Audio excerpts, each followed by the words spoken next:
사무엘상 15장. 아말렉 족속을 치는 사울왕.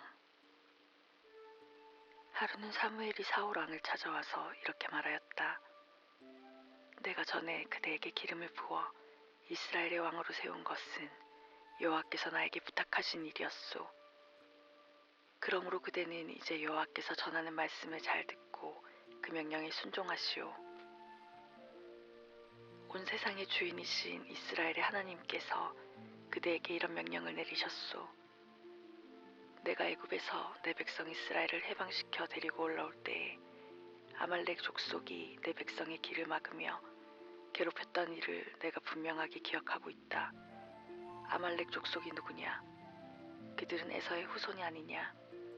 유다 남쪽의 사막에 살면서 추수 때에는 농경지대로 침입하여 식량이나 약탈하던 버릇대로 내 백성까지 약탈하지 않았느냐? 그러므로 너는 이제 사막으로 내려가서 아말렉 족속을 없애버려라.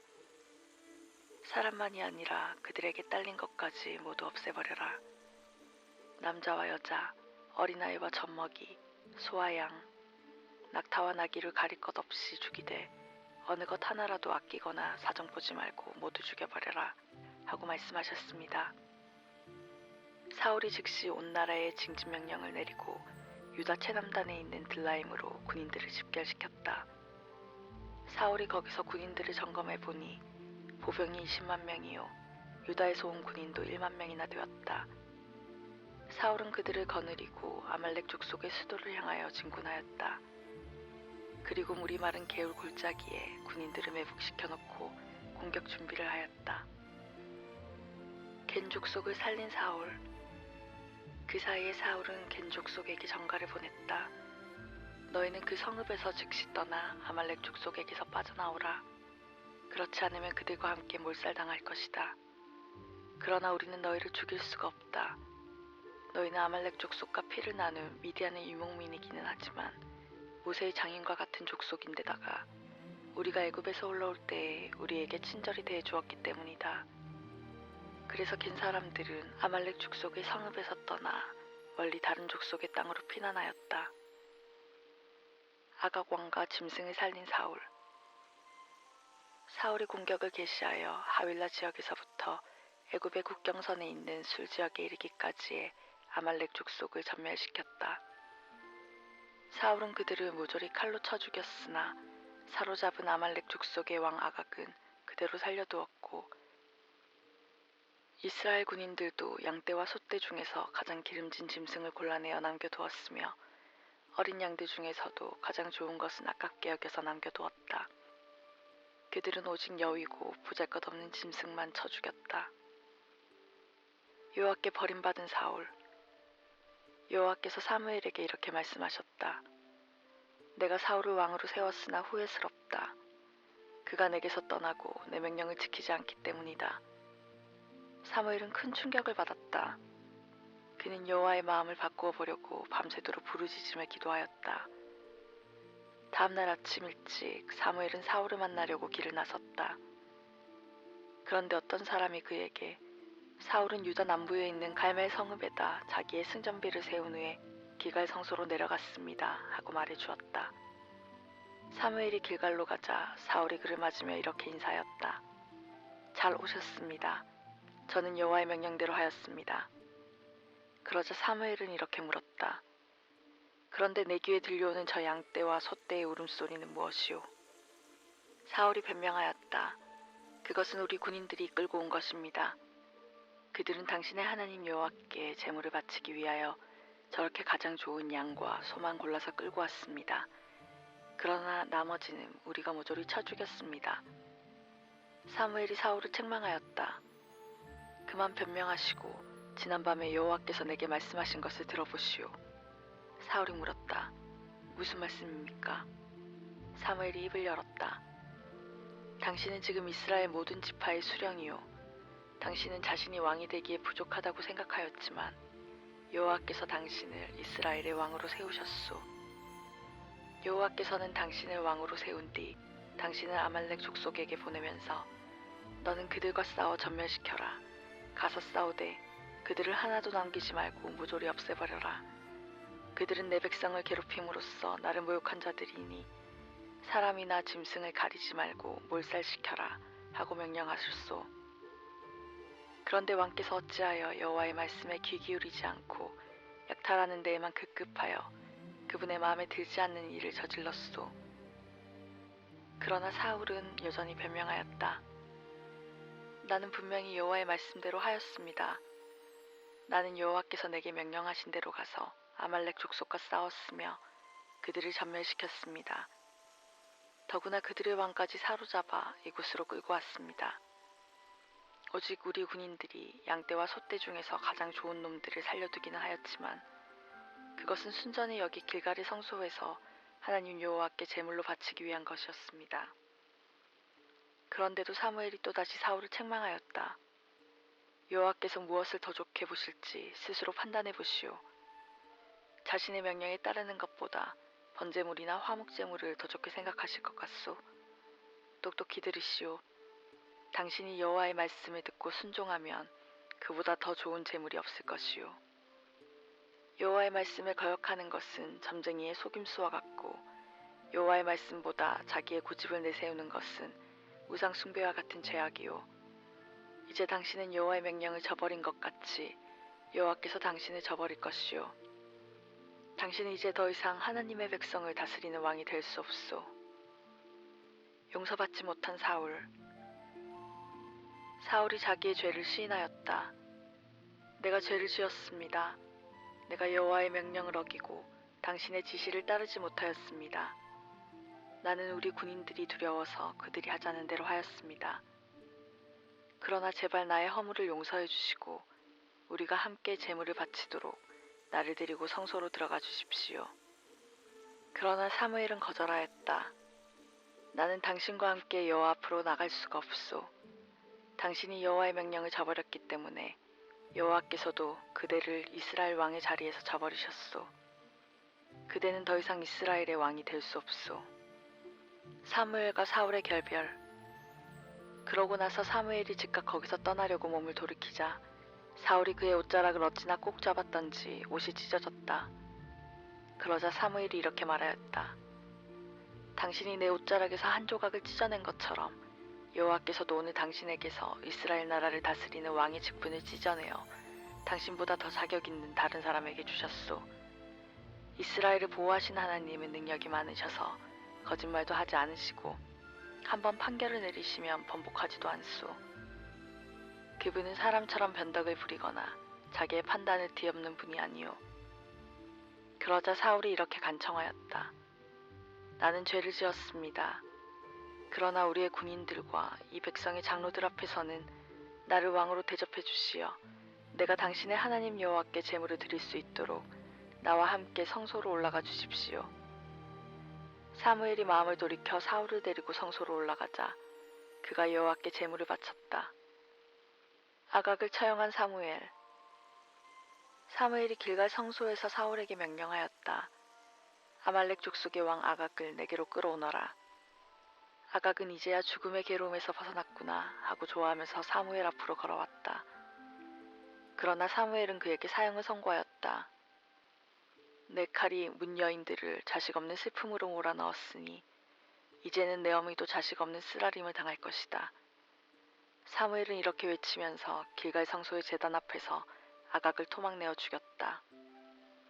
그러고 나서 사무엘은 즉시 라마의 집으로 돌아갔고 사울도 자기가 왕의 도성으로 세운 기브아의 궁전으로 돌아갔다. 그 뒤 사무엘은 죽는 날까지 사울을 만나지 않고 피하였으나 사울 때문에 늘 슬퍼하며 괴로워하였다. 여호와께서도 사울을 이스라엘 왕으로 세우신 것에 대하여 슬퍼하셨다. 사무엘상 16장 다윗의 등장. 여호와께서 사무엘에게 말씀하셨다. 너는 사울 때문에 언제까지 슬퍼할 작정이냐? 나는 이미 그를 버렸다. 그는 더 이상 이스라엘의 왕이 될 수 없다. 너는 이제 올리브 기름을 뿔에 가득 채워가지고 베들레헴으로 가서 이새라는 사람을 만나라. 나는 그의 아들 가운데서 새 왕이 될 사람을 하나 골라놓았다. 사무엘이 이 일을 제기하였다. 제가 지금 어떻게 그러한 일을 할 수 있겠습니까? 사울이 알면 당장 저를 죽일 것입니다. 그러자 주께서 이렇게 대답하셨다. 너는 암송아지 한 마리를 끌고 가서 내가 여호와께 희생제물을 바치러 왔다고 말하여라. 그리고 그 제사에는 이새와 그의 아들들도 초청하여라. 그러면 내가 그때 그의 아들 가운데서 내가 누구에게 기름을 부어 왕으로 삼을 것인가를 알려주겠다. 사무엘이 여호와의 말씀에 순종하여 즉시 길을 나섰다. 그가 베들레헴에 이르자 그 성읍의 장로들이 걱정스럽게 나와 맞으며 물었다. 혹시 불길한 일로 오신 것은 아니겠지요? 사무엘이 대답하였다. 불길한 일이 아닙니다. 여호와께 희생제물을 바치러 왔습니다. 여러분은 어서 몸을 씻은 뒤 새 옷으로 갈아입고 와서 나와 함께 화목제사를 드리고 식사를 합시다. 사무엘은 이새와 그의 아들들도 제사에 초대하고 그들 역시 몸을 씻은 뒤 새 옷으로 갈아입고 오게 하였다. 이새가 자기 아들들을 거느리고 성소로 들어서는데 맨 먼저 엘리압이 사무엘의 눈에 띄었다. 그래서 사무엘은 속으로 그가 틀림없이 여호와께서 선택하신 아들이겠구나 하고 생각하였다.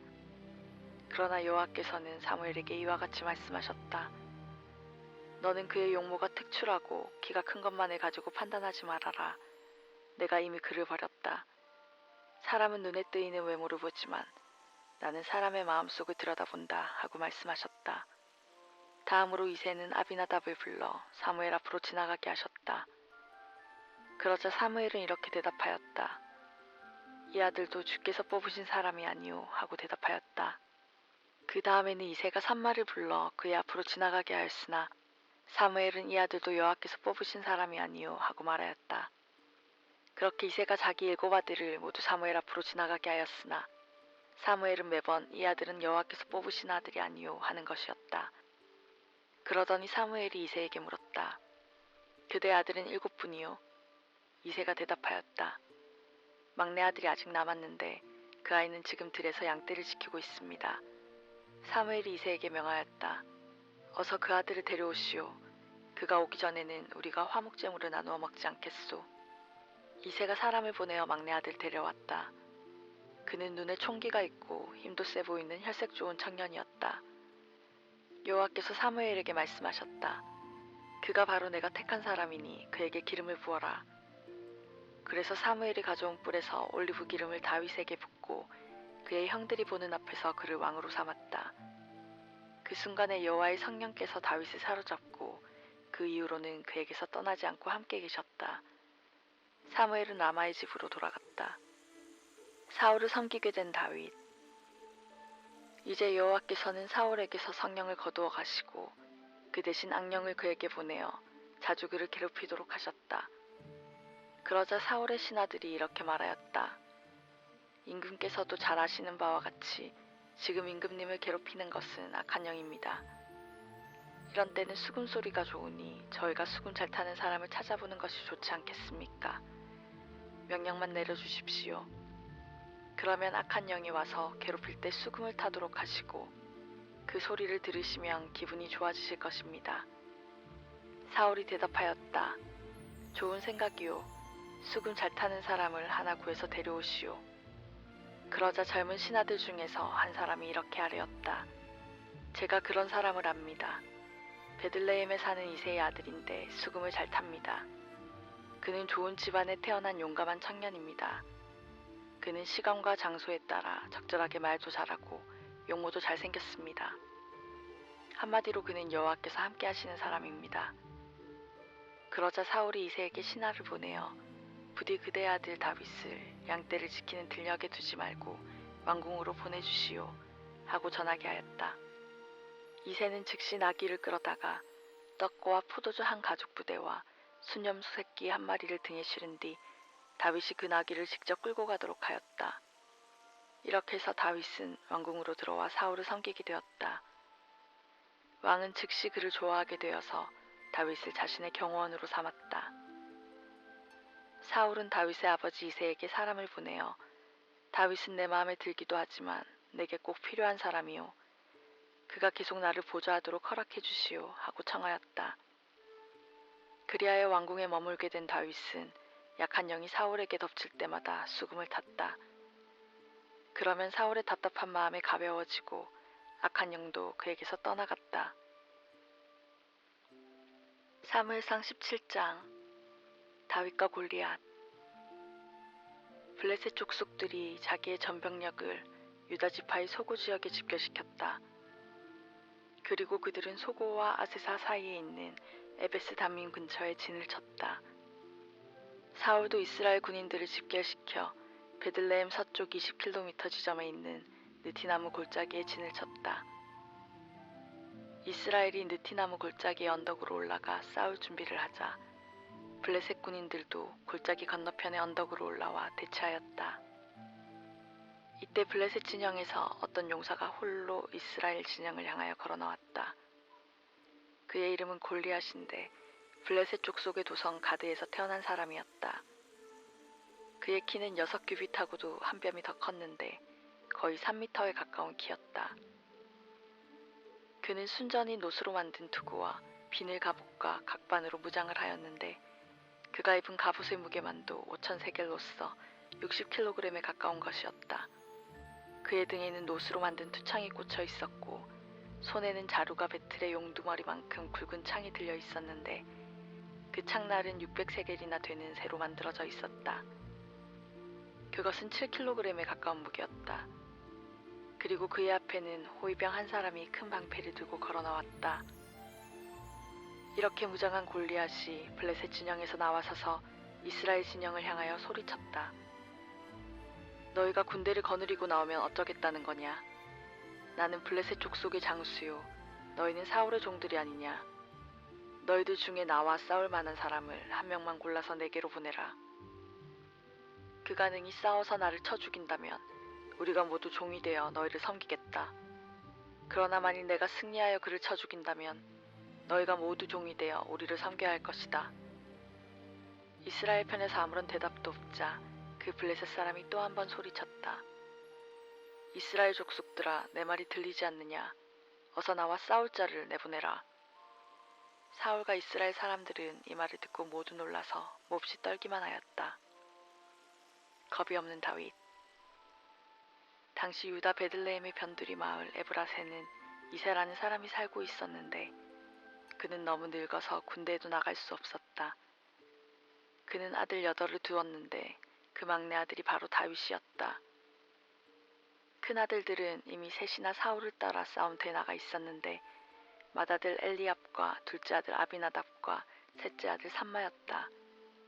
이렇게 위로 큰 형들 셋이 사울의 부하가 되어 싸움터에 나가 있는 동안에 막내 아들인 다윗은 자주 왕궁에서 집으로 돌아와 아버지의 양떼를 지켰다. 그런데 골리앗은 그동안에도 아침 저녁으로 이스라엘 진영에 나타나 결투를 청해왔고 그런 지가 40일이나 지났다. 이때 이새가 다윗에게 심부름을 시키게 되었다. 내 형들에게 양식을 가져다 줄 때가 되었으니 이번에는 내가 직접 최전방으로 형들을 찾아가 보아라. 이 볶은 곡식 한 에바와 떨 10덩이를 등에 메고 진지로 뛰어가서 내 형들에게 주어라. 그리고 이 걸락 10덩이는 내 형들이 있는 진지의 부대장에게 선사하고 내 형들이 무사하다는 증거물을 받아오너라. 내 형들은 지금 사울과 이스라엘의 모든 군인이 집결해 있는 느티나무 골짜기에서 블레셋 족속과 싸우고 있다. 다윗은 다음날 아침 일찍 일어나 양떼를 다른 목자에게 맡기고 이새가 준비해 놓은 짐을 지고 길을 떠났다. 다윗이 진지에 도착하자 군인들은 마침 전선으로 나아가 싸울 준비를 하면서 함성을 질렀다. 이스라엘 군대와 블레셋 군대는 서로 마주서게 되었다. 그때 다윗은 짐을 감시병에게 맡기고 최전선으로 달려가 형들을 만났다. 다윗이 형들과 이야기를 하고 있을 때 그 블레셋 사람의 거인이 또 나타나 이스라엘 군인들에게 결투를 청하였다. 그래서 이번에는 다윗도 그 소리를 듣게 되었다. 이스라엘 군인들은 이 거인의 위세에 눌려서 점점 뒤로 물러서며 서로 이런 말을 주고받았다.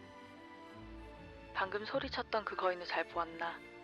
그는 저렇게 아침 저녁으로 나타나 우리 이스라엘 백성을 조롱한다네. 누구든지 그 거인을 쳐 죽이기만 하면 임금님께서 그에게 많은 제물로 상을 내리시고 임금님의 딸까지 아내로 주시고 그의 집안 식구들에게는 이스라엘의 모든 세금과 병력 의무를 면제해 주신다고 하네. 다윗은 자기 곁에 서 있는 군인에게 다시 한번 그 사실을 확인하였다. 저 블레셋 사람을 쳐 죽여 이스라엘의 수모를 씻어내는 사람에게 어떤 보상이 있습니까? 저 할례 받지 못한 블레셋 사람이 어떻게 살아계시는 하나님의 군대를 조롱할 수가 있습니까? 그러자 군인들은 왕이 내건 여러 가지 보상을 다시 한번 다윗에게 들려주었다. 다윗이 이렇게 다른 군인들과 이야기를 나누고 있자 그의 맏형 엘리압이 그 소리를 듣고 화를 내면서 다윗을 책망하였다. 도대체 내가 여기서 무슨 짓을 하고 있느냐? 이제 몇 마리도 안 남은 우리 양떼는 그냥 들에 놓아 죽일 셈이냐? 누가 지금 그 양떼를 지키고 있느냐? 나는 내가 얼마나 교만하고 망상에 가득 찬 녀석인지 이전부터 알고 있었다만 지금이 어느 때라고 전쟁 구경이나 하고 있느냐? 야무짝에도 쓸모없는 녀석아. 그러나 다윗은 이렇게 답변하였다. 내가 지금 잘못한 것이 무엇입니까? 나는 그저 말 한마디 물어보았을 따름입니다. 그러고 나서 다윗은 형에게서 멀찌감치 떠나 다른 군인에게 가서 그 여러 가지 상에 관하여 또다시 물었으나 역시 똑같은 대답을 듣게 되었다. 참된 무기, 다윗이 왕이 내건 보상에 대하여 자세히 묻고 다녔다는 소문이 점점 멀리 퍼져나갔다. 그리고 이 소문이 사울에게도 들어가자 그는 다윗을 불러들였다. 사울 앞에 나온 다윗이 이같이 말하였다. 저 블레셋 사람 때문에 너무 두려워하지 마십시오. 제가 나가서 싸우겠습니다. 그러나 사울은 이렇게 말하였다. 내가 지금 무슨 생각을 하고 있느냐? 너는 아직도 소년에 불과하고 골리앗은 어린 시절부터 무기를 다루며 자란 용사가 아니더냐? 그러나 다윗은 사울에게 굽히지 않았다. 임금님, 제가 아버지의 양떼를 지킬 때에 사자나 곰이 와서 양을 한 마리라도 물어가려고 하면 당장 뒤쫓아가서 때려 죽이고 그 아가리에서 양을 살려내기도 하였습니다. 그리고 맹수가 제게 덤벼들면 그 머리채를 붙잡아 때려 죽이기도 하였습니다. 저는 이렇게 사자도 죽이고 곰도 죽였습니다. 그러니 저 할례 받지 못한 블레셋 사람쯤이야 짐승보다 더 쉽게 쳐 죽일 수 있습니다. 더구나 그는 살아계신 하나님의 군대를 조롱하였으니 그 죄값을 받아야 마땅합니다. 다윗이 끝으로 사울에게 이와 같이 말하였다. 사자의 발톱이나 곰의 발톱으로부터 저를 보호해 주신 여호와의 신이 저 블레셋 사람의 손에서도 틀림없이 저를 보호해 주실 것입니다. 그제야 사울이 다윗에게 출전을 허락하였다. 자, 그러면 나가서 그와 싸워보아라. 여호와께서 너와 함께 하시기 빈다. 그리고 사울은 자기의 군복을 다윗에게 입혀주었다. 뿐만 아니라 그의 머리에는 노트구를 씌워주었고 그의 몸에는 비늘 갑옷을 입혀주었다. 이렇게 완전 무장을 한 다윗은 허리에 사울의 칼까지 차고 몇 걸음 걸어보려 하였으나 그에게는 걷기에 너무나 무거운 장비였다. 그래서 다윗은 이렇게 말하였다. 이대로는 걸을 수조차 없습니다. 이렇게 완전 무장을 해본 적이 한 번도 없기 때문입니다. 다윗은 그것들을 모두 벗어놓았다. 골리앗을 쳐 죽이는 다윗. 다윗은 목자의 지팡이와 물매만을 다시 집어들었다. 그리고 시냇가에서 조약돌 5개를 주워가지고 메고 다니던 목자의 주머니에 넣었다. 이제 그는 물매만을 손에 들고서 그 블레셋 거인 골리앗을 향하여 걸어나갔다. 골리앗도 다윗을 향하여 다가왔다. 그의 앞에는 방패를 든 사람이 호위하고 다녔다. 골리앗은 상대편을 건너다 보다가 어린 다윗을 보고서는 대번에 그를 우습게 여겼다. 다윗은 어린 소년이어서 얼굴이 붉고 아름다웠기 때문이었다. 그래서 골리앗은 다윗을 깔보며 호통을 쳤다. 내가 막대기를 가지고 어떻게 할 작정이냐? 혹시 나를 개로 여겼느냐? 그리고 골리앗은 자기의 신들을 부르면서 다윗에게 온갖 저주를 퍼부었다. 골리앗은 끝으로 다윗을 이렇게 조롱하였다. 어서 내 앞으로 오너라. 내가 내 살을 하늘의 새와 들짐승들의 밥으로 주겠다. 그러나 다윗은 이렇게 대답하였다. 너는 칼과 창과 투창을 들고 내 앞에 나왔지만 나는 이스라엘의 전능하신 하나님 여호와의 도우심으로 무장하고 나왔다. 너는 만군의 여호와를 조롱하였으나 여호와께서는 오늘 너를 내 손에 넘겨주실 것이다. 내가 여호와를 저주하였기 때문에 너는 그 벌로 죽게 될 것이다. 이제 여호와께서 내가 너를 쳐 죽이고 내 목을 자르도록 도와주실 것이다. 그러면 내가 내 시체뿐만 아니라 블레셋 족속의 시체를 모조리 하늘의 새와 들짐승들의 밥으로 주겠다. 이렇게 되면 이스라엘 백성을 보호해 주시는 하나님이 계신 것을 천하 만민이 알게 될 것이다. 또한 여기에 모인 이스라엘 백성도 여호와의 승리가 칼이나 창에 달려있지 않다는 것을 알게 될 것이다. 이제 여호와께서 직접 나서서 싸우시어 너희 블레셋 족속을 모조리 우리 손에 넘겨주실 것이다. 골리앗이 앞으로 나아와 다윗에게 가까이 이르자 다윗은 날렵하게 그의 앞으로 달려가면서 주머니에서 돌을 하나 꺼내어 물매로 던졌다. 그 돌이 골리앗의 이마에 정통으로 꽂혔다. 이렇게 돌이 이마에 박히자 골리앗은 앞으로 고꾸라졌다. 이렇게 다윗은 물매와 조약돌 한 개로 골리앗과 싸워 이기고 그를 단번에 죽였다. 그는 칼이나 창을 쓰지 않고도 블레셋 장수를 처치한 것이다. 다윗은 즉시 달려가 골리앗을 밟고 서서 그의 칼집에서 칼을 뽑아 그의 목을 잘랐다. 블레셋 족속들은 그들의 장수 골리앗이 어처구니 없이 죽는 것을 보고 모두 도주하였다. 그러자 이스라엘과 유다 사람들이 일제히 함성을 지르며 블레셋 족속을 추격하여 가이를 지나 에그론 성문에까지 이르렀다. 사하라임에서 가드와 에그론에 이르는 길에는 블레셋 족속의 시체가 질비하였다. 추격을 마치고 돌아온 이스라엘 군인들은 블레셋 족속들이 버리고 달아난 진지에서 약탈을 하였다. 이때 다윗은 골리앗의 머리를 가져다 두었다가 나중에 예루살렘으로 가져갔고 골리앗이 쓰던 무기는 노베에 있는 여호와의 성전에 가져다 두었다. 사울에게 소개되는 다윗이 골리앗과 싸우러 나갈 때였다. 전선에 서 있던 사울이 다윗을 보고 군사령관 아브넬에게 물었다. 저 소년이 도대체 누구의 아들이오? 아브넬이 대답하였다. 임금님, 저는 아무것도 모릅니다. 사울이 명령하였다. 저 소년이 누구의 아들인지 알아보시오. 다윗이 골리앗을 죽이고 진지로 돌아오자 아브넬이 그를 데리고 왕에게로 갔다. 다윗은 골리앗의 머리를 들고 있었다. 사울이 다윗에게 물었다. 자네의 부친이 누구신가? 다윗이 대답하였다. 제 부친은 베들레헴 사람 이새입니다.